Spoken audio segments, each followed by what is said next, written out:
দেখো বন্ধুরা, আজকে আমরা যাচ্ছি ধুবুলিয়া টিবি হসপিটালের পাশ দিয়ে, যেটি এশিয়ার মধ্যে সবথেকে বৃহৎ টিবি হসপিটাল ছিল।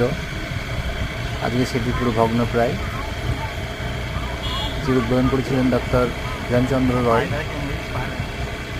আজকের কোনো পরিচিতি হয়তো নেই, অনেকে ভুলে গিয়েছেন, কিন্তু এটি একসময় এশিয়ার সর্ববৃহৎ হসপিটাল ছিল।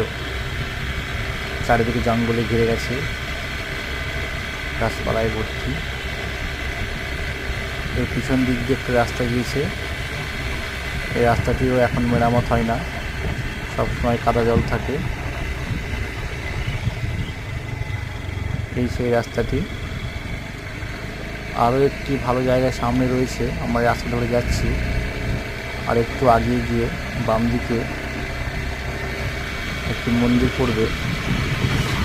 এই মন্দিরটি একসময় ডাকাত কালী মন্দির নামে পরিচিত ছিল।